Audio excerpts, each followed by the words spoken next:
it's funny you bring that up because a lot of what I see in Tatum, and I'm not saying they're in the same situation or the same player, but it's a lot of what I've been seeing in the Kings and in De'Aaron Fox. And we'll go to our Kings corner with that note. Caleb, man, the way the King season has started, there's a lot of good, there's a lot of bad. And we'll start off with the good. One of the good signs we mentioned, Davion Mitchell. Davion Mitchell has played like one of the better rookies. He has shown why Monty McNair has yet again been able to draft so well and find those gems in the draft. I'm impressed in all aspects of the game. We saw in the first two games Davion Mitchell locking up Donovan. Then the next game, and Jordan Clarkson, can't forget that. Then he was locking up Dame as well and guarding CJ at points of the game. That's what, a top three backcourt in the league. And again, Davion Mitchell playing crucial fourth quarter minutes during a close game. That's huge. A lot of rookies don't get that time. We saw that from, for example, like a guy like Chris Duarte, who is an older rookie. You don't see that a lot from rookies, though. So definitely exciting. I want to go to my good friend Drew, who said, and quote on Twitter, local guy said, about 71% of the Earth's surface is covered by water. The rest is covered by Davion Mitchell. Love that stat. It's a great stat. If you guys ever want stats, our statistician, his name is Drew. I love what I see from Davion Mitchell. Another good stat, he's actually holding opponents to 31% shooting from the field, which is 11% lower than their average. That's the eighth best mark in the entire NBA. So again, you mentioned it earlier. If Davion Mitchell keeps this up, this might be a guy that actually steals that award. Not this year, but maybe down the line for a guard that actually win Defensive Player of the Year. Davion Mhm. Mitchell has been exciting. Harrison Barnes, like you mentioned earlier, having a great start to his year. Uh, and now let's go to some guys that maybe haven't had a great start. I want to start off before I get into the second. I want to start off with Tyrese Haliburton. Caleb, Tyrese Haliburton, great great rookie year. Actually, our most popular video on the Dimers podcast page is us predicting that Tyrese would be the steal of the draft. Tyrese ended up having a great year, ended up being a runner up for rookie of the year, right next to LaMelo Ball and Anthony Edwards. Now, you're talking about two guys, LaMelo Ball and Anthony Edwards. LaMelo's 3-0, Ant is 2-1, and they've played great basketball to start off the year. What is going on with Tyrese Halliburton? He hasn't looked like that same player. Kind of looks like he's maybe take this step back. We saw a little bit of it during preseason, but now he's not looking like that same guy. Caleb, do you think it's just early on? Where are you standing on what's going on with Tyrese? Is this a scheme thing, or are we just looking at something where the sophomore slump is real? Might be more sophomore slump, but then again, he might just be one of those players that had a high ceiling a high floor coming out and like a low ceiling. You know what I mean? Like a guy who's just going to be an impactful guy all around, but not like take over a game type level, which is fine. If that's what he is, that's fine. That's still a good player, especially where you guys drafted him. You know what I mean? Like Yeah, you don't people hear lottery picking like, oh, he has to be a star. Like, no, sometimes it's okay to take this safe pick and ride it out. I think that's what they did. I think he's good. Like, I think he'll be fine. I'm not even worried about it, even in the slightest, because I was big on him before the draft. hmm I think he'll be fine. I agree with you. A lot of what my concerns with Tyrese consist with, I think, is just how the Kings are playing, and he's only really played good in one game so far this year. Now, another player that we're talking about has not played well, and I kind of wanted to dig into this when I was talking about John Moran, is De'Aaron Fox. Now, if you're a Kings fan, if you've been on Kings Twitter, we all remember the whole De'Aaron versus Ja argument last year.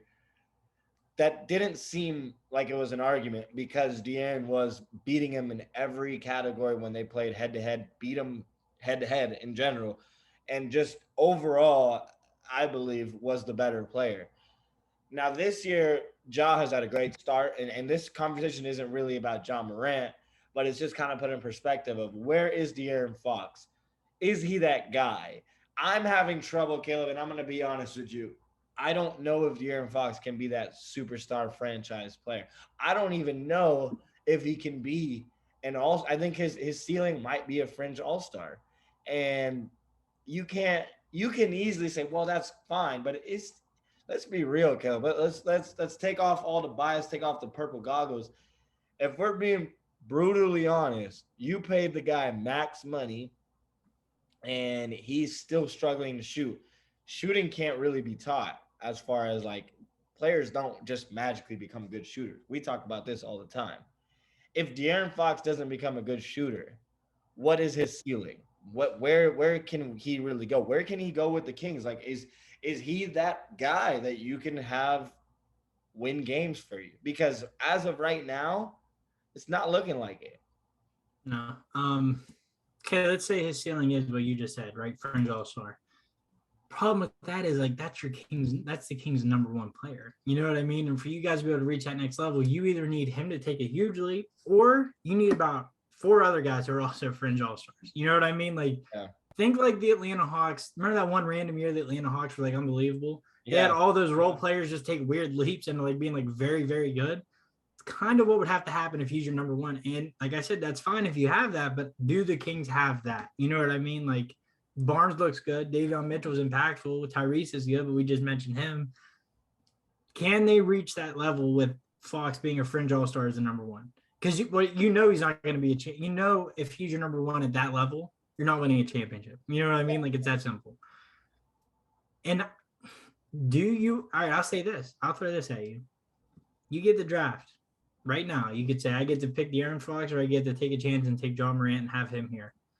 Do you make that swap out? Yeah, to me, man, to me, I've been. I really hope Abe does not listen this long because he's gonna freak when we mention what we're about to say.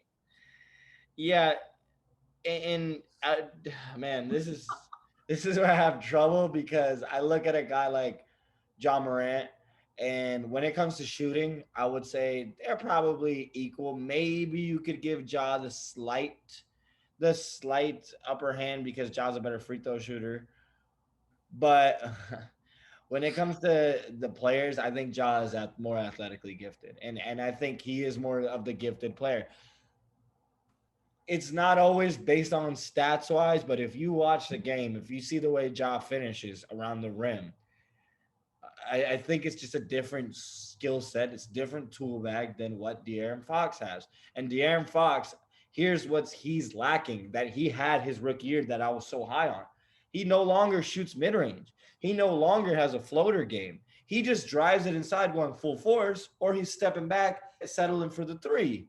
And that's not his game. Like, that's not going to work in the NBA. Now, I will say, not to completely go in on De'Aaron, he has gotten hurt. He took a hard screen from Rudy Gobert, and that shoulder has been a problem for 2 years now. Does that become a concern? Like, I get the shoulder's an excuse, but when does that become a concern? When do we start talking about De'Aaron Fox like he might be that there might be a problem going on? Now, and we'll go back into De'Aaron. A lot of the Kings' issues, and they've played 3 games, beat Portland, lost to the Utah Jazz and the Warriors, probably the two best teams in the West. So we're not over here. I'm not saying that the Kings should have won or whatever you think that they should have done. That's not what I'm saying. What I'm saying is they should have played a lot better than they did in that fourth quarter. They should have won those games. Right now, the Kings would be 3-0, Caleb, easily if De'Aaron Fox played to where he was last year or to where he should be. And that's where I get some concerns. That's where I'm like, is he really going to take that jump? And I think that's where you start to look at it and start being like, do you start to raise red flags? Caleb, in your opinion, again, it's 3 games into the season. Our offense has not looked good in the fourth quarter. Over and under, real quick, do you take over and under 25 games that Luke is going to be here? Over.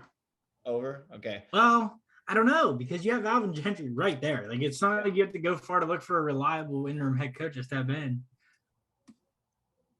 I'm changing my answer. I'm going to go under. I'm going under.